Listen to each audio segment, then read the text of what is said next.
What's up, guys of the internet? This is me and Pyro playing Katawa Shoujo. This is a very interesting and beautiful game, guys. I have had this for a while, and, well, this is my laptop, not my actual PC. Fuck it, I'm not gonna explain it to you. So, I'm just gonna start the game, and we're doing Hanako's path. Because we have no fucking comments right now. And I really like Hanako, so fuck it. Fuck it. A light breeze causes the naked branches overhead to rattle like wooden wind chimes. Oh, This is a popular retreat for couples in the summer. The deciduous trees provide a beautiful green canopy, far out of sight of teachers and fellow students. yes. It's like Makeout Hill. Shut up. But now, in late winter, it feels like I'm standing under a pile of kindling. I breathe into my cupped hands and rub them together furiously to prevent them from numbing in this cold. Just how long am I expected to wait out here anyways? I'm sure the note said 4 o'clock p.m.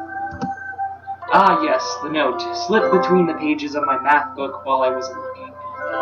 How about you do the people talking and I do the narration? Alright.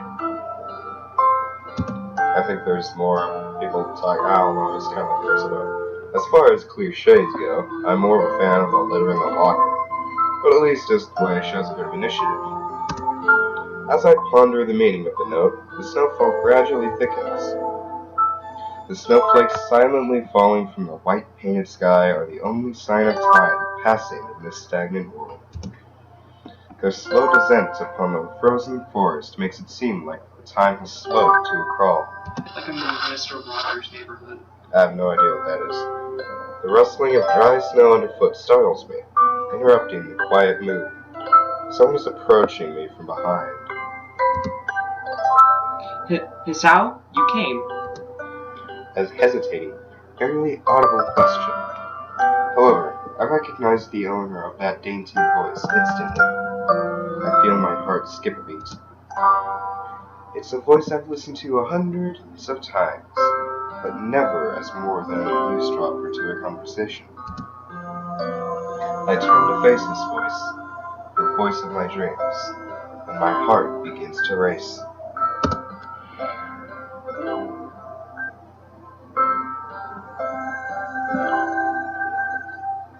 Hanako? I got the note telling me you'd be here. Was it yours? Damn it. I spent all afternoon trying to come up with a good line and that was the result. Pathetic. Yes, I asked a friend to give you that note. I was so glad you got it. A shy, joyous smile that makes me so tense I couldn't move a single muscle, even if I tried. Oh shit, shit's going down. My heart is pounding now, as if it were trying to burst out from my chest and claim this girl for itself. Chest burster, just had to say that. Slam cam. POV. Top. So, here we are, out in the cold. Once again, the wind stirs up the branches. The cacophonous noise is music to my ears. Did I say that right? Yeah. Hanako flinches ever so softly against the gust of wind. As it passes, she rights herself, as if supported by some new confidence. Her eyes lock with mine, and she lazily twirls her long, dark hair around her finger. All the while, the anxious beating of my heart grows louder.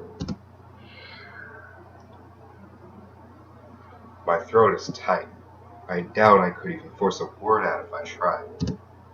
You see, I wanted to know if you'd go out with me. I stand there, motionless, save for my pounding heart. I want to say something in reply, but my vocal cords feel like they've been stretched beyond the breaking point. Hisao? I reach out to try to massage my throat. It's only sense spikes of blinding pain while arms. Hisao? My whole body freezes, save for my eyes, which shoot open in terror.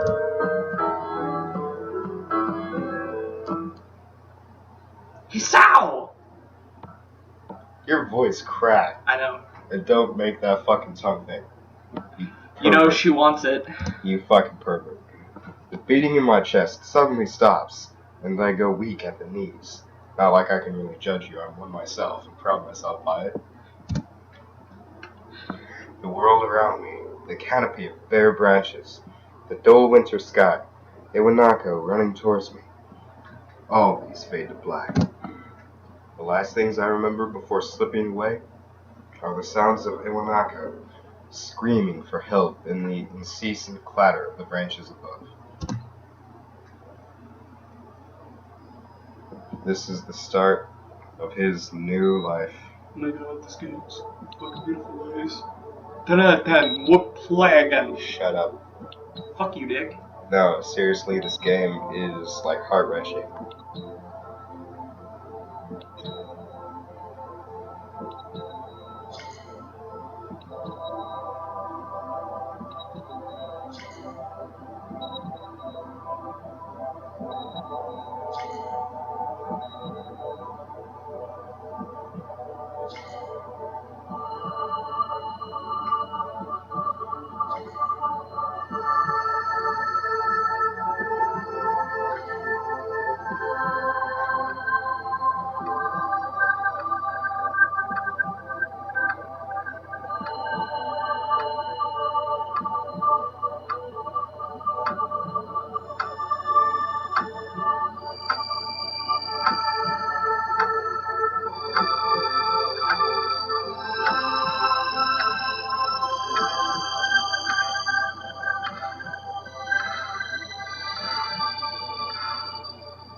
It's been 4 months since my heart attack. In that whole time, I can probably count the times I've left this hospital, unsupervised on one hand. 4 months is a pretty long time when you're left alone with your thoughts. So I've had plenty of time to come to terms with my situation. Arrhythmia. A strange word. A foreign, alien word. One that you don't want to be in the same room with. A rare condition. It causes the heart to act erratically and occasionally beat way too fast. It can be fatal. Apparently, I've had it for a long time. They've said it was a miracle that I was able to go on so long without anything happening. Is that really a miracle? I guess it was supposed to make me feel better, more appreciative of my life. It really didn't do anything to cheer me up. My parents, I think, were hit harder by the news than I was. They practically had 2 hemorrhages apiece. I had already had a full day by then to digest everything. To them, it was all fresh. They were even willing to sell our house in order to pay for a cure. Of course, there isn't a cure. Because of the late discovery of this condition, I've had to stay at that hospital to recuperate from the treatments. When I was first admitted, it felt as if I was missed. For about a week, my room was full of flowers, blooms, and cards. But the visitors soon dwindled, and all the get-well gifts began trickling down to nothing shortly after. I realized that the only reason I had gotten so many cards and flowers was because sending me their sympathy had been turned into a class project. Maybe some people were genuinely concerned, but I doubt it. Even in the beginning, I barely had visitors. By the end of the first month, only my parents came by on a regular basis. Hanako was the last to stop visiting. After 6 weeks, I never saw her again. We never had that much to talk about when she visited anyway. We didn't touch the subject that was between us on that snowy day ever again. Hospital? It's not really a place I'd like to live in. The doctors and nurses feel so impersonal and faceless. I guess it's because they're in a hurry and they have a million other patients waiting for them, but it makes me feel uncomfortable. For the first month or so, I asked the head cardiologist every time I saw him for a rough estimate of when I'd be able to leave. He never answered anything in a straightforward way, but told me to wait and see if the treatment and surgeries worked. So I idly observed the scar that those surgeries had left on my chest slowly change its appearance over time, thinking of it as some kind of omen. I still ask the head cardiologist about leaving, but my expectations are low enough now that I'm not disappointed anymore when I don't get a reply. The way he shuffles around the answer shows that there is at least some hope. At some point, I stopped watching TV. I don't know why, I just did. Maybe it was the wrong kind of escapism for my situation. Escapists, new game. I started reading instead. There was a small library at the hospital. Although it was more like a storeroom for books, I began working my way through it, one small stack at a time. After consuming them, I would go back for more. You know, at first I thought he actually ate the books, and I was like, whoa. Wait. But then I got smarter. I found that I liked reading, and I think I even became a bit addicted. Like me. I started feeling naked without a book in my hands. Adam and Eve. But I love the stories. That was what my life was like. The days became increasingly harder to distinguish from each other, differing only by the book I was reading and the weather outside. It felt like time blurred into some kind of gooey mass I was trapped inside, instead of moving. A week could go by without me really noticing it. Sometimes I'd pause in realization that I didn't know what day of the week it was. But other times, all the things that surrounded me would be painfully crash into my consciousness through the barrier of nonchalance I had set up for myself.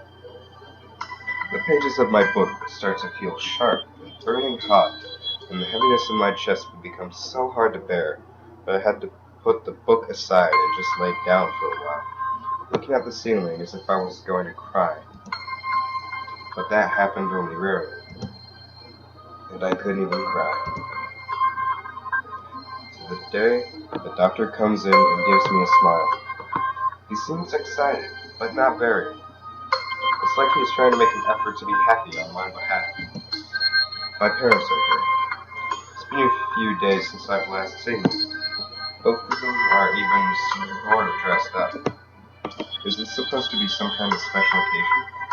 It's not a party.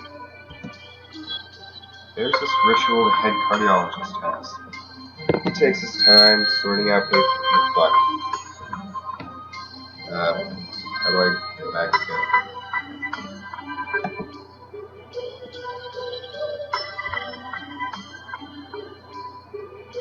He takes his time sorting out his papers, then setting them aside as if to make a sort of point of the pointlessness of what he just did.